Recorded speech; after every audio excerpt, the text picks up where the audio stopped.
My wife's work husband turned out to be more than just a friend, and she told me I was overreacting until I proved otherwise. My wife told me I was being insecure and controlling when I expressed concern about her work husband. She said I was overreacting, that modern workplace friendships were normal, that I needed to trust her. For 6 months, she gaslit me into believing I was the problem while she carried on an affair with her colleague. Hey Reddit, this is the story of how my wife normalized inappropriate intimacy under the guise of professional friendship, how she made me feel crazy for noticing obvious red flags, and how I finally proved I wasn't overreacting. I was just seeing the truth before she was willing to admit it. I'm Tyler, 34 years old, and what I'm about to tell you will make you question whether work spouse culture is as harmless as people claim. You know that feeling when something is clearly wrong, but everyone around you insists it's normal? When your gut screams danger, but your partner convinces you that you're being paranoid and irrational? That's where the story goes. But let me start from the beginning, because to understand how completely Jenna manipulated me into doubting my own perceptions,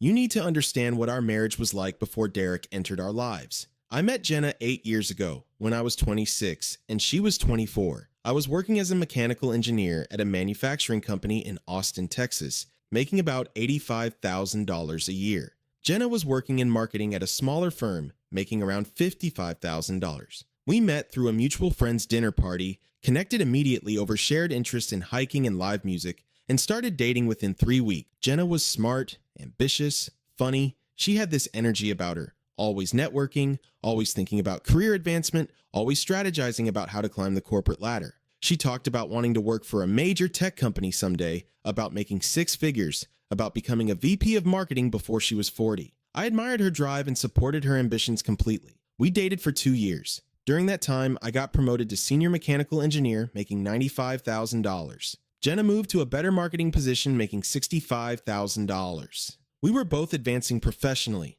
building careers we were proud of, saving money for our future together. At 3 years of dating, I proposed, took her to Big Bend National Park where we'd had one of our best early trips together, got down on one knee at sunset overlooking the Chisos Mountains, presented her with a ring I'd spent 2 months' salary on. She said yes immediately, posted photos everywhere, called everyone she knew. We got married when I was 28 and she was 26.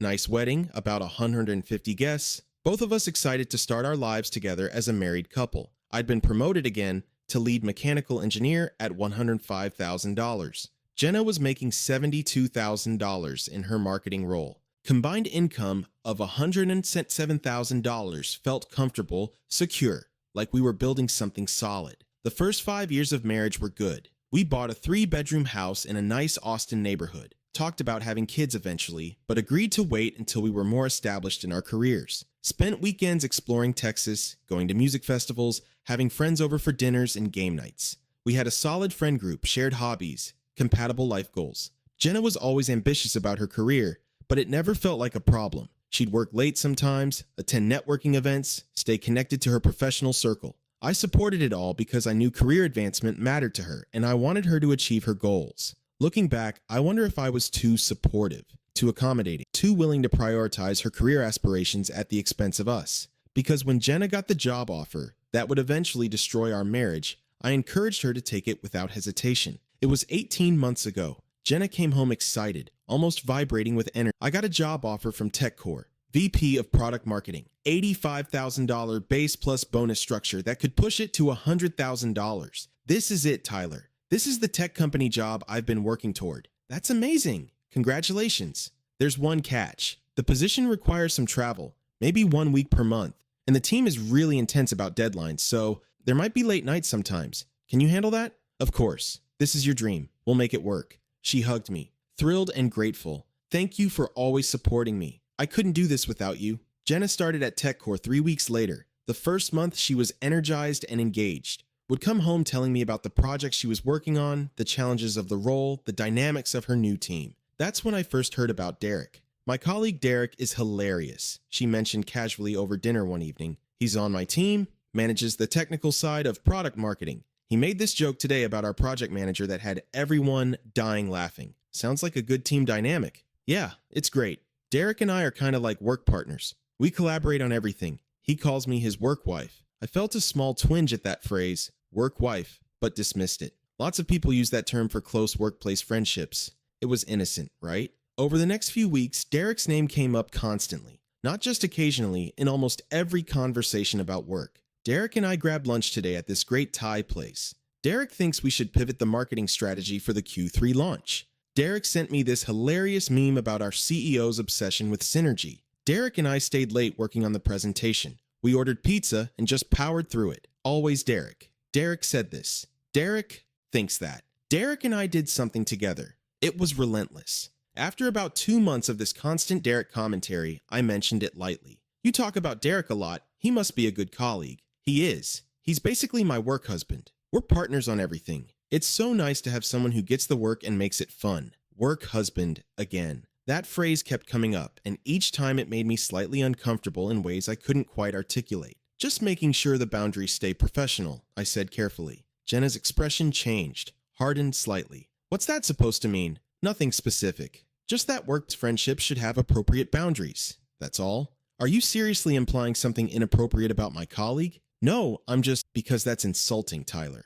Derek is a professional colleague and a friend. The fact that you immediately jump to something inappropriate says more about your insecurity than about my friendship. I backed down. You're right. I'm sorry. I didn't mean to imply anything, but I did mean something. I felt something. Some instinct telling me that the amount Jenna talked about Derek, the work husband framing, the constant lunches and late nights together, it was too much. Too close. Too intimate. But Jenna had successfully made me feel like the problem was my jealousy, not her behavior. Classic gaslighting, though I didn't recognize it at the time. 3 months into her new job, Jenna's schedule became increasingly erratic. She'd have client dinners that went until 10 p.m. She'd have urgent project deadlines that required her to stay at the office until midnight. She'd have team meetings on Saturday morning, and Derek was always part of these activities. Derek and I have a client dinner tonight. Derek and I need to finish this presentation, so we're working late. Derek scheduled a team strategy session for Saturday. I started noticing physical changes too. Jenna began dressing more carefully for work.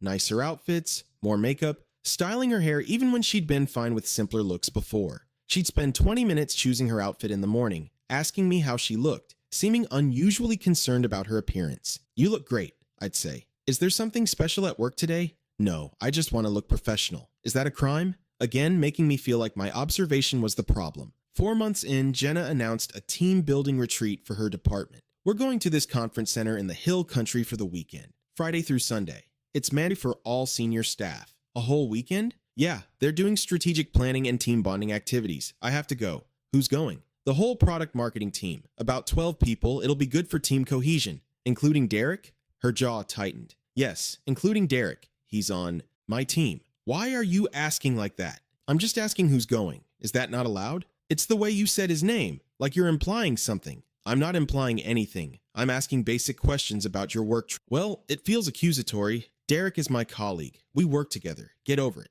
She left for the retreat Friday morning, texted me a few times over the weekend, brief messages about activities, complaints about boring presentations, nothing substantial. Came home Sunday evening seeming energized but distant.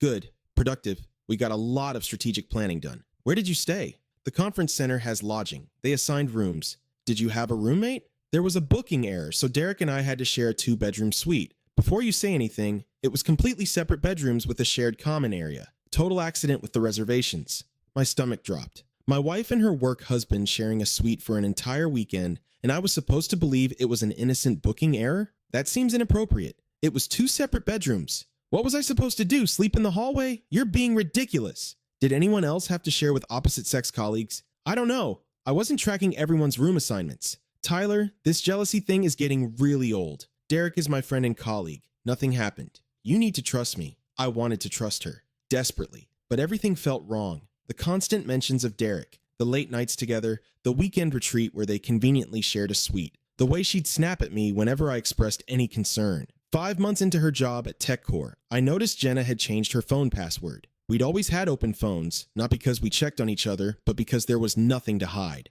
Her phone sat around the house. I could pick it up to check the weather or look something up. No big deal. But suddenly it was locked with a new passcode I didn't know. Did you change your phone password? I asked casually. Yeah, for security. There's sensitive work stuff on there. Company policy. Can you tell me the new code in case I need to use your phone for something? Why would you need to use my phone? Use your own phone. I mean in case of emergency or if there won't be an emergency. Just use your own phone, Tyler. The defensiveness was immediate and intense. Like I'd accused her of something by simply asking about a password change. I started paying closer attention to her phone habits. She'd keep it face down on tables, would angle it away from me when texting, would step into other rooms to take calls, would silence notifications when we were together. 6 months into her tech core job, the late client dinners were happening 3 or 4 times per week. Jenna would text me at 5 p.m. Client dinner tonight, won't be home until late. Then she'd arrive home at 10 or 11 p.m., sometimes slightly tipsy, always evasive about details. How was dinner? Fine. Long. I'm exhausted. Who was there? The client team and some of our people. Was Derek there?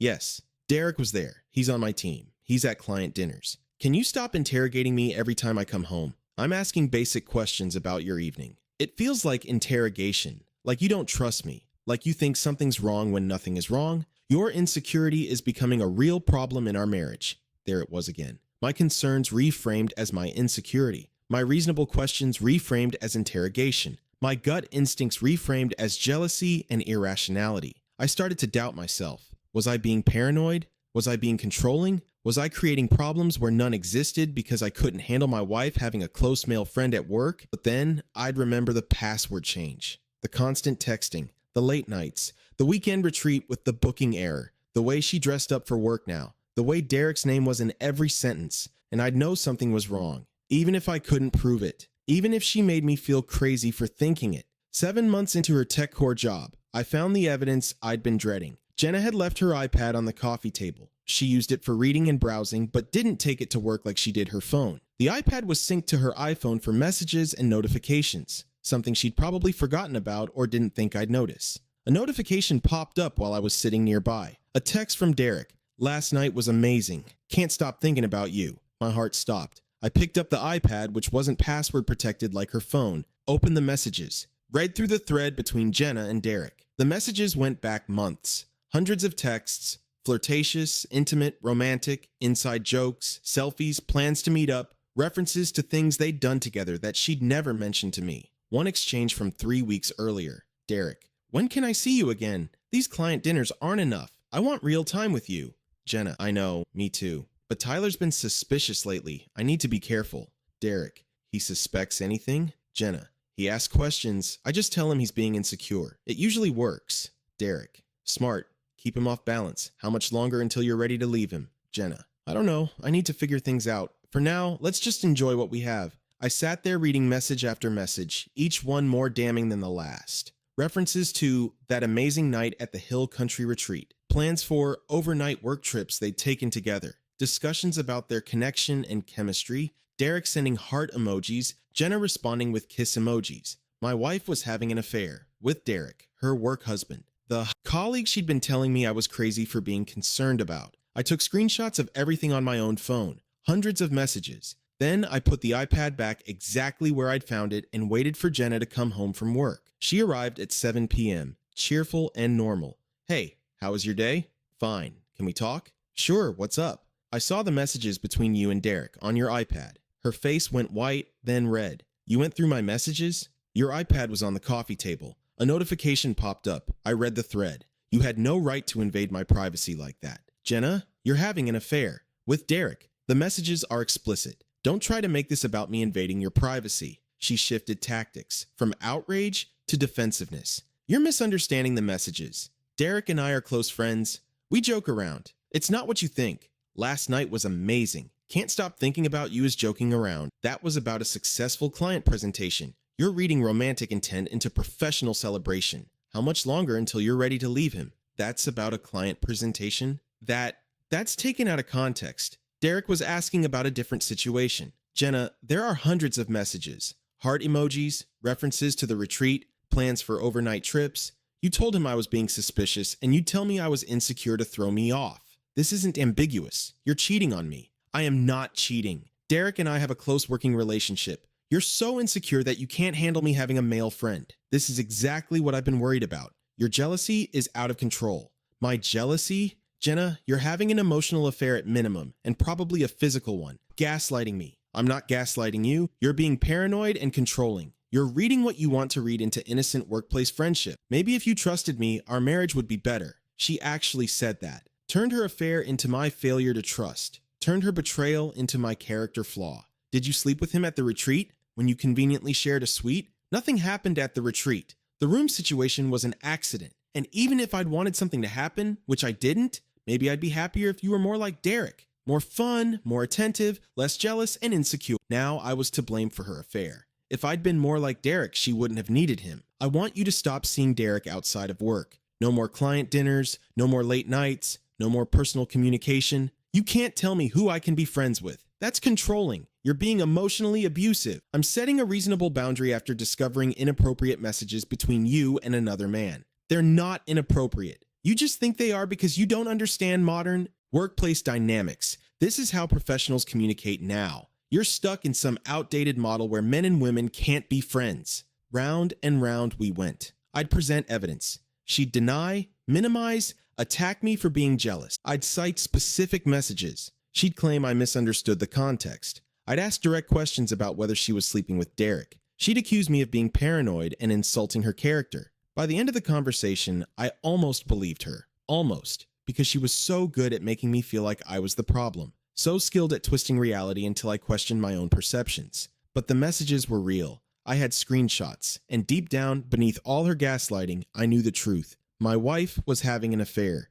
and she was going to keep lying about it until I could prove it beyond any possible denial. That night, after Jenna went to bed, I sat in my home office researching private investigators. I didn't want to be that guy. The suspicious husband hiring someone to follow his wife. But I needed proof. Concrete, undeniable proof that would cut through all her gaslighting and manipulation. 3 days later, Jenna announced another late client meeting that would require her to stay overnight at a hotel downtown. The meeting runs until 9 p.m., and I don't want to drive home that late. The company is covering a hotel room. I'll be home tomorrow morning. Which hotel? The Fairmont. Why? Just curious. That evening, Derek posted an Instagram story. Photo of a downtown skyline, geotagged Austin Fairmont Hotel. Coincidence? Maybe. But I didn't believe in coincidences anymore. I called the private investigator I'd researched. My wife is staying at the Fairmont downtown tonight. I believe she's meeting someone there. Can you document what happens? We can do that. It'll be $500 for the evening plus expenses.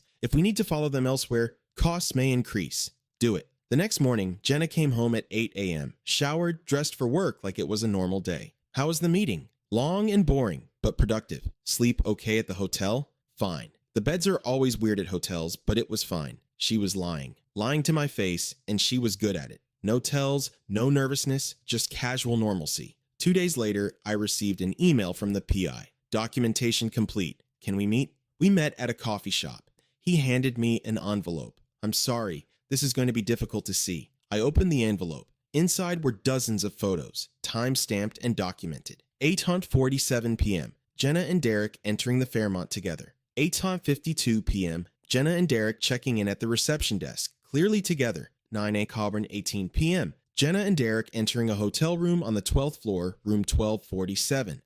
7:23 a.m. Jenna and Derek leaving the same hotel room. 7:31 a.m. Jenna and Derek kissing in the parking garage before getting into separate cars. There it was. Undeniable proof. My wife had lied about a client meeting, spent the night with Derek, and kissed him goodbye before coming home to lie to my face about how the meeting went. I sat in that coffee shop looking at photos of my wife's affair, feeling numb and furious simultaneously. There's more, the PI said. I did some additional surveillance over the past few days. They meet regularly. I have documentation of them at restaurants holding hands across the table, kissing in his car, entering hotels together. This has been going on for months, possibly longer. He handed me another envelope. More photos. Jenna and Derek at a restaurant, leaning close, his hand covering hers. Jenna and Derek in his car, kissing. Jenna and Derek at another hotel, clearly checking in together. My work husband-obsessed wife had been conducting a full-blown affair while telling me I was crazy for being suspicious. What do you want to do with this evidence? The PI asked. I thought about confronting Jenna again, showing her the photos, watching her try to gaslight me one more time before reality became impossible to deny. But I knew what would happen. She'd claim the photos were misleading, that the kiss was just a friendly goodbye, that the hotels were for legitimate work purposes, that I was being controlling and paranoid. She'd twist reality until I felt crazy, just like she'd been doing for 6 months. No, confronting her privately wouldn't work. She'd just lie and manipulate more effectively. I needed a different approach. Something public, something undeniable, something that would expose the truth to everyone who mattered before she could spin her version of events. I need more documentation, I told the PI. Keep following them. I need as much evidence as possible. How long?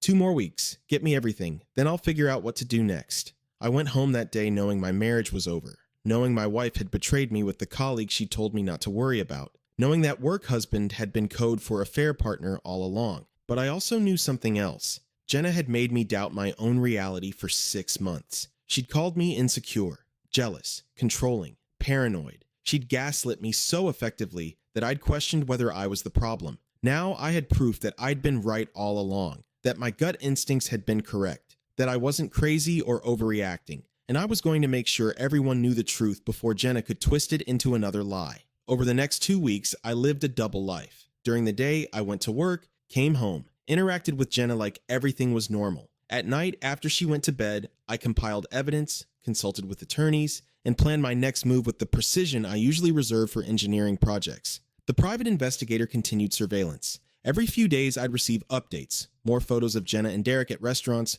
more hotel visits, more evidence of an affair she continued to deny existed. By the end of 2 weeks, I had comprehensive documentation. The 47 photographs of Jenna and Derek in compromising situations, detailed logs of their meetings, including dates, times, and locations, screenshots of the text messages from her iPad, credit card statements showing hotel charges on nights Jenna claimed to be working late, a timeline matching her late client meetings with Derek's Instagram posts from the same locations. It was irrefutable. Even Jenna's gaslighting skills couldn't explain away this mountain of evidence. But before I confronted her, I needed to protect myself legally and financially. I scheduled a consultation with Richard Morrison, one of Austin's top divorce attorneys, known for handling high-net-worth divorces and protecting wronged spouses. Morrison reviewed my evidence with the detached professionalism of someone who'd seen this scenario dozens of times. "This is about as clear-cut as infidelity cases get," he said. "The documentation is excellent. Your wife will have a hard time claiming anything other than what the evidence shows.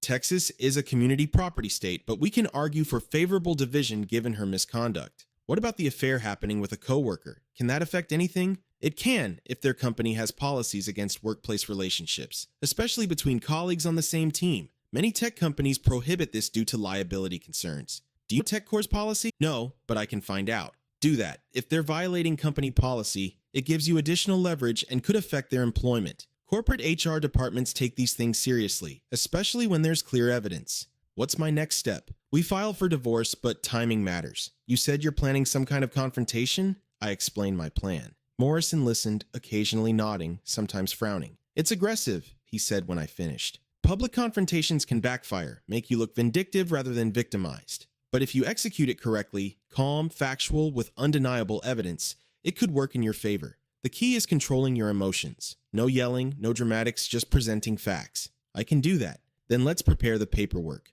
I'll have divorce documents ready to serve immediately after your confrontation. Strike while the iron is hot, before she can lawyer up and strategize. Over the next week, I executed my plan with military precision. Step 1. I researched TechCore's employee handbook, which was publicly available on their website. Section 4.7. Romantic or sexual relationships between employees working on the same team or in direct reporting relationships are strictly prohibited due to potential conflicts of interest and liability concerns. Violations may result in termination of employment. Jenna and Derek were on the same team, both reporting to the same VP. Their affair was a direct violation of company policy. Step 2. I contacted TechCore's anonymous HR hotline and filed a complaint. 2 employees on the product marketing team, Jenna Harrison and Derek Chen, are engaged in a romantic relationship in violation of company policy. I have photographic evidence if needed. The HR representative took my information. All complaints are investigated thoroughly. We'll be in touch if we need additional documentation. Step 3. I separated our finances, moved half our joint savings into a new account in my name only, changed my direct deposit to go to my individual account rather than our joint one, documented everything meticulously for the divorce attorney. 4. I found Derek's wife. Yes, Derek was married. His Instagram showed occasional photos with my beautiful wife Sarah and their 2 young kids. Sarah had no idea her husband was having an affair, just like I'd had no idea until recently. I sent Sarah a Facebook message. "Hi Sarah, you don't know me, but I'm Tyler Harrison, Jenna's husband. I've recently discovered that Derek and Jenna are having an affair. I have photographic evidence if you'd like to see it. I'm so sorry to be the one to tell you this, but I thought you deserved to know." She responded within an hour. "What? Please send me everything you have." I sent her copies of all the PI photos and text message screenshots. Her responses came in rapid succession. Oh my God, I can't believe this. That bastard. When did you find out? What are you doing about it? I explained my plan for the public confrontation. Asked if she wanted to be part of exposing them. Hell yes, I want to be part of it. Derek needs to face consequences. And so does your wife. When and where? Step 5. I planned the dinner. Made a reservation at Uchi, an upscale sushi restaurant in Austin where the PI had photographed Jenna and Derek having dinner the previous week. Ironic location, deliberate choice. I invited Jenna's parents, my parents, and 6 close friends, 3 couples we'd known for years. Framed it as a surprise celebration dinner to Jenna. I want to do something special for us. I've been distant lately and I want to make it up to you. I'm planning a nice dinner with our families and close friends this Saturday at 7 p.m. Can you keep your schedule clear? She seemed pleased, maybe relieved that I was being normal again after weeks of tension. That sounds really nice. Where? It's a surprise. Just be ready by 6:30. To our parents and friends, I sent individual messages. I'm hosting a dinner Saturday at 7 p.m. at Uchi. It's important and I need you there. I'll explain everything when we're all together, but please trust me and please be there. Everyone agreed to come, though several asked questions I deflected with, I'll explain Saturday. Saturday arrived. I woke up with a strange calm. This was it. The day I'd stop pretending, stop playing along with Jenna's lies, stop doubting my own sanity. Jenna spent the afternoon getting ready, clearly excited about the surprise celebration. She put on a nice dress, did her makeup carefully, looked beautiful in ways that made my heart ache for what we'd lost. We arrived at Uchi at 6:50 p.m. Our parents and friends were already there, seated at a large table I'd reserved. Everyone looked confused but curious. What's this about? My mother whispered as we sat down. You'll see. Give me a few minutes. At 7:05 p.m., once everyone was seated and had drinks, I stood up, clinked my glass. Thank you all for coming. I know you're confused about why I asked you here. Let me explain. Jenna looked nervous now, sensing something was off. 6 months ago, Jenna started a new job at TechCore. She was excited about it, and I was supportive. But shortly after she started, she began talking constantly about a colleague named Derek. Her work husband, she called him. Jenna's face went pale. At first, I thought it was harmless. Workplace friendships are normal, right? But over months, the boundaries got increasingly blurred. Late nights together, client dinners multiple times per week, a weekend retreat where they conveniently shared a hotel suite due to a booking error. Our friends were listening intently now. Our parents looked concerned. When I expressed concern, Jenna told me I was being insecure, jealous, controlling. She gaslit me into thinking I was the problem, that I was overreacting to normal workplace friendship. She made me feel crazy for noticing obvious red flags. Tyler, what are you doing? Jenna hissed. I'm telling the truth, something you stopped doing 6 months ago. I pulled out my tablet. 3 weeks ago, I discovered text messages between Jenna and Derek on her iPad. Hundreds of messages. Romantic, intimate, planning to meet up. When I confronted her, she claimed I was misinterpreting innocent workplace communication. I showed the tablet to my father, sitting next to me. He read the messages, his face darkening. So I hired a private investigator because I needed proof that would cut through the gaslighting. Proof that was undeniable. I opened the photo folder on my tab. These photos were taken over the past 2 weeks. Jenna and Derek at hotels together, kissing, holding hands at restaurants, checking into hotel rooms, leaving the next morning. I passed the tablet around the table, watched as each person looked at the evidence, saw their expressions change from confusion to shock to disgust. Jenna's mother gasped when she saw the photos. Jenna, what is this? My father's face was stone. Tyler, I'm so sorry. Jenna was crying now. Tyler, please, this isn't... We can talk about this privately. No, I said calmly. We're not talking about this privately. Because privately, you lie. You gaslight. You make me doubt reality. So we're doing this publicly, with witnesses, with evidence that can't be denied. I pulled out an envelope from my jacket. These are divorce papers. My attorney prepared them. I'm filing for divorce based on your infidelity. Jenna's father stood up. Jenna, tell me this isn't true. Tell me you didn't do this. She couldn't answer, just sat there crying, humiliated in front of everyone who mattered to her. There's more, I said. Derek is married. His wife Sarah had no idea about the affair either. I contacted her. She's aware now. In fact, right on cue, Sarah walked into the restaurant. I'd coordinated her arrival for 7:30 p.m. She spotted our table, saw Derek's photo on my tablet screen as it was being passed around, and walked directly over. Where is he? She asked me. Not here, but Jenna can tell you where to find him. Sarah turned to Jenna. You've been sleeping with my husband for months. While I was home with our 2 kids, thinking Derek was working late, he was with you. Jenna looked up, mascara running. I'm sorry. I'm so sorry. Sorry doesn't help me. Sorry doesn't fix what you've destroyed. But I wanted you to see me, to know that your affair didn't just hurt your husband, it destroyed my family too. The table was silent. Our friends sat frozen, not knowing where to look. Our parents were processing the reality that Jenna had been conducting an affair while making me seem crazy for suspecting it. I also contacted TechCore's HR department, I continued. Reported the affair as a violation of company policy prohibiting romantic relationships between team members. They're conducting an investigation. Both Jenna and Derek could be terminated. Jenna's head snapped up. You did what?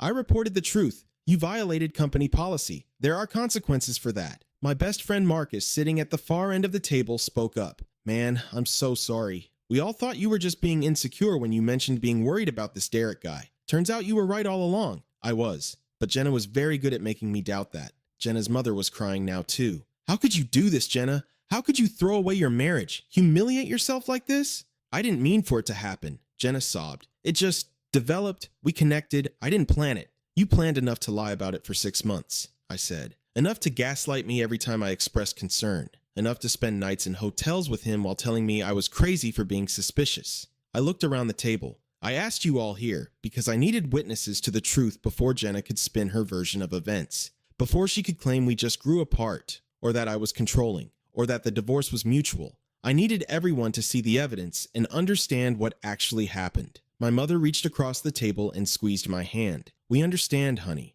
We see exactly what happened. The dinner ended shortly after that. No one was hungry. People left in small groups, most stopping to hug me or express support. Our parents stayed, wanting to make sure I was okay. Jenna's father pulled her aside. I couldn't hear the full conversation, but I heard phrases, deeply disappointed and how could you, and need to face consequences. My mother hugged me in the parking lot. You did the right thing. Don't let her convince you otherwise. She's going to try. Let her try. You have evidence and witnesses now. Her gaslighting won't work anymore. Sarah found me before leaving. Thank you for telling me. I would have wanted to know even if it destroyed me to find out. Derek's stuff will be on the lawn tomorrow. I'm sorry you're going through this too. At least we can go through it knowing the truth. Better than living the lie. The following week was chaos. TechCore's HR department contacted both Jenna and Derek for interviews. From what I heard through Sarah, who was in contact with Derek's family, both admitted to the affair when presented with evidence. TechCore's policy was clear. Termination for policy violations involving romantic relationships between team members.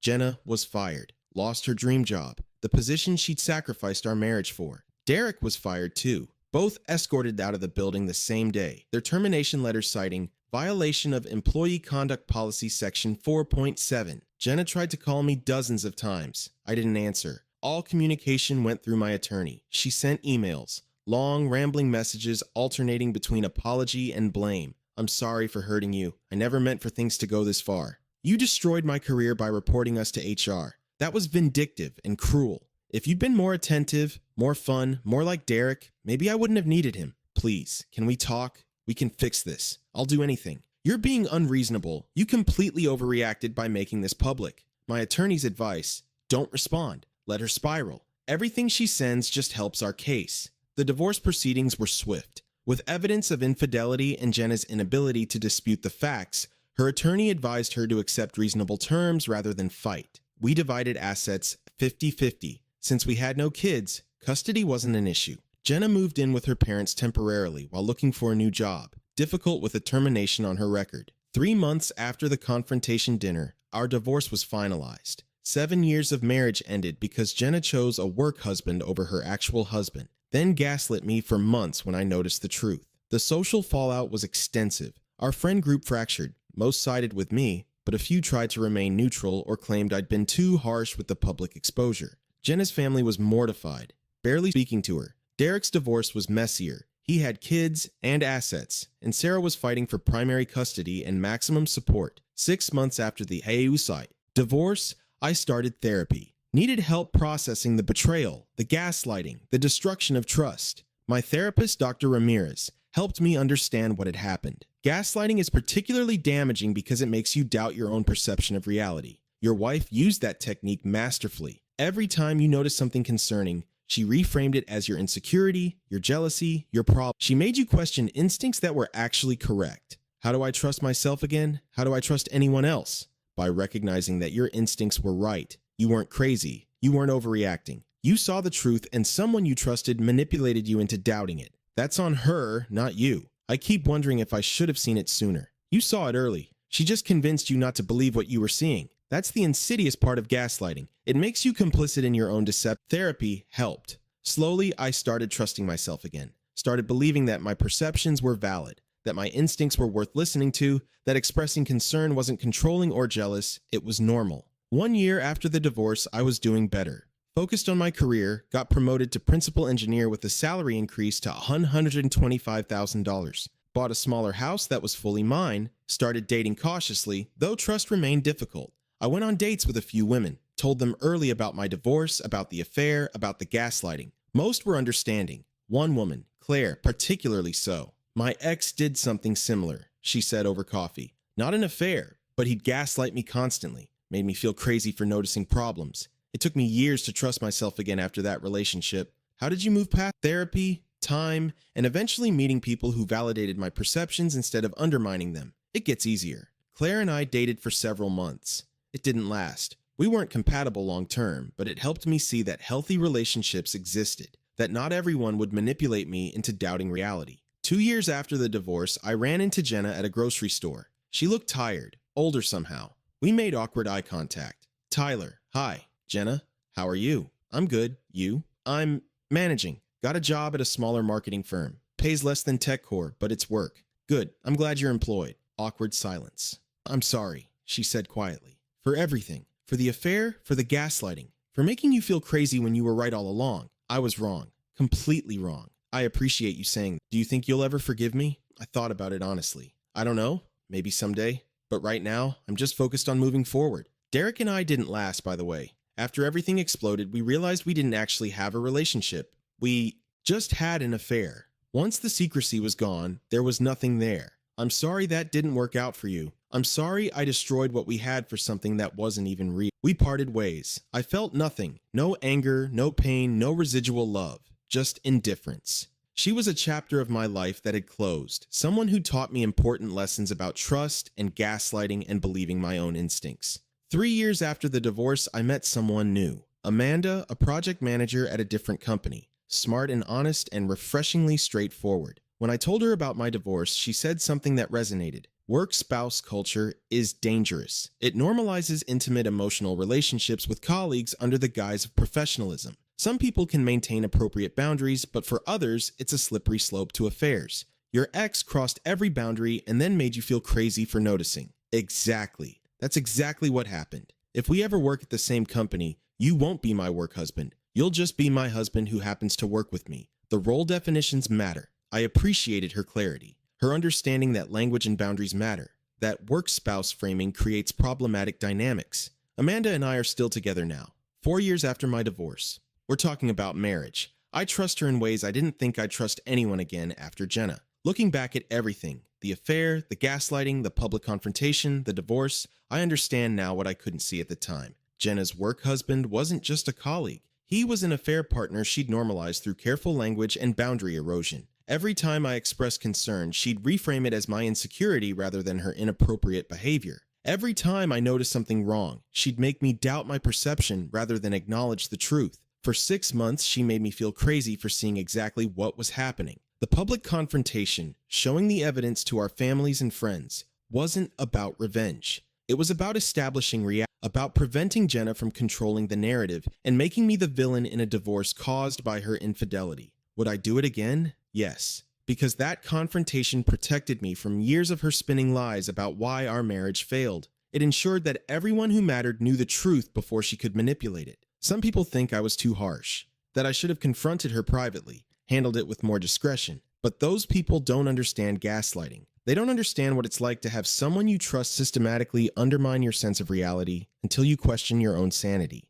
The public confrontation wasn't cruelty. It was self-preservation. It was establishing truth in a relationship built on lies. Today, 5 years after discovering those messages on Jenna's iPad, I'm 39 years old, engaged to Amanda, successful in my career, happy in ways I never was with Jenna, and I trust my instincts again. When something feels wrong, I don't dismiss it as insecurity. When someone's behavior raises flags, I don't let them gaslight me into ignoring what I see, because the lesson Jenna taught me, the most valuable one, is this. When someone tells you you're crazy for noticing problems, you're probably not crazy. You're probably just seeing the truth before they're ready to admit it. Trust your gut. Believe your instincts. Don't let anyone gaslight you into doubting what you know to be true, and if someone introduces their colleague as their work spouse, pay attention, set boundaries, because that seemingly innocent phrase may be the first step towards something that destroys everything you've built together.